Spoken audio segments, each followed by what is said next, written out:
सारा इनोमरेशन digitisation with in time हम successful complete करने में सक्सेसफुल हो गए हैं। उसके बाद 13 अगस्त को ड्राफ्ट इलेक्टोरल रोल पब्लिश हो जाएगा।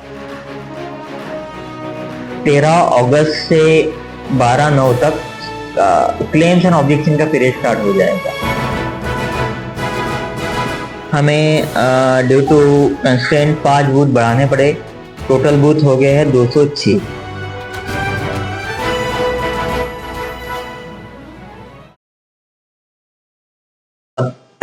सब तो पहला सारे पत्रकार वीरों दा पत्रकार भाईचारे दा मैं मीडिया दा प्रिंट मीडिया ਅਤੇ इलेक्ट्रॉनिक मीडिया दा धन्यवाद करांगा कि जो फर्स्ट फेज था SIR दा उसमें हमें पूरे जोर ਨਾਲ सहयोग ਕਰਨ ਲਈ ਅਤੇ ਪ੍ਰਸ਼ਾਸਨ ਨੂੰ ਅਤੇ ਇਲੈਕਸ਼ਨ ਮਸ਼ੀਨਰੀ ਨੂੰ ਹੈਲਪ ਕਰਨ ਲਈ ਕਿ इसको फेज को सक्सेसफुल कराने ਲਈ और तुम्हारे हेल्प ਨਾਲ सारी जनता ਦੇ हेल्प ਨਾਲ अच्छी पहले फेज जो कि इनोमरेशन फेज था जिसमें हमारे BLO साहिबान हाउस टू हाउस गए, उन्होंने सर्वे किया, उन्होंने इनोमरेशन फॉर्म जो इनोमरेशन था वो प्रोसेस कंप्लीट किया।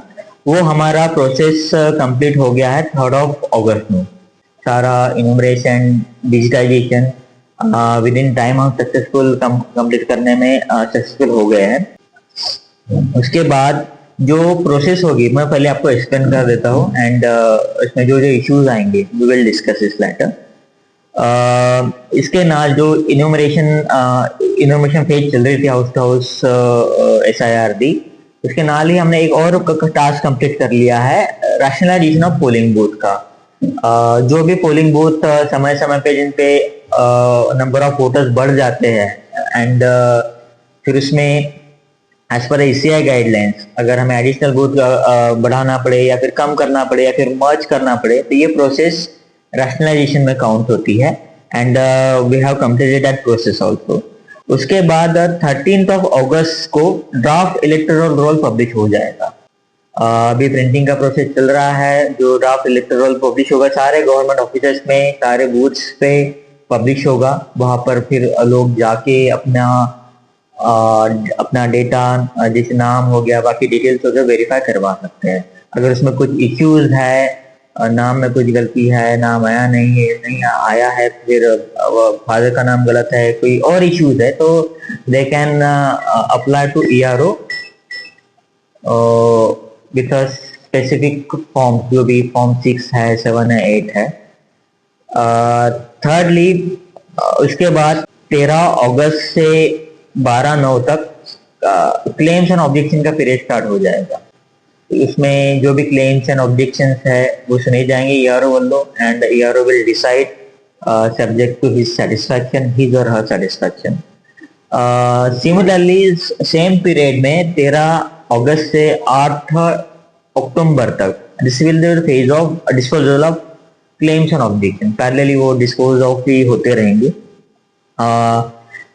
फाइनल ये सारी प्रोसेस कंप्लीट होने के बाद जो फाइनल इलेक्टोरल रोल है वो 12 अक्टूबर 2026 को पब्लिश किया जाएगा। इस पूरी प्रोसेस होने के बाद अब तक जो हमने किया है इनोमरेशन फेज में, हाउस टू हाउस इनोमरेशन फेज में, उसकी डिटेल्स मैं आपके साथ शेयर कर देता हूँ। टोटल हमारे इलेक्टर्स थे 3,25,433। उसमें से हमने लगभग वेरीफाइड है 94.23%।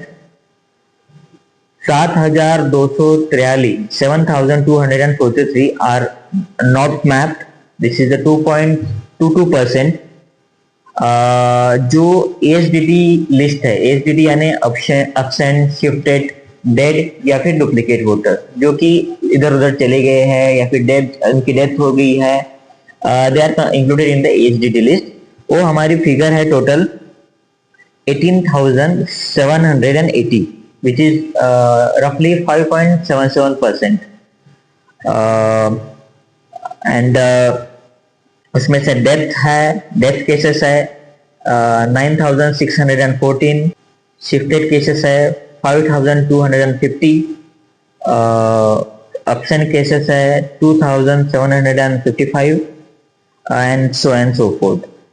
Similarly regarding rationalisation, Malerkotla AC में टोटल बूथ थे 201, हमें ड्यू टू कंस्टेंट 5 बूथ बढ़ाने पड़े, टोटल बूथ हो गए हैं 206। सिमिलरली फॉर अमरगढ़ कॉन्स्टिट्यूंसी पहले टोटल बूथ थे 199, हमें एक बूथ बढ़ाना पड़ा एंड टोटल बूथ हो गए 200। तो मैं होप करूंगा कि जैसे लास्ट फेज में आप लोगों ने हमारा साथ दिया लोगों को जागरूक करने में, प्रशासन का साथ देने में, आई होप कि इस फेज में भी आप हमारा साथ देंगे and we will successfully complete this process by the dates given by the election commission of India. Sir बहुत सारे ये तो फॉर्म कलेक्ट नहीं करे तो आप लोग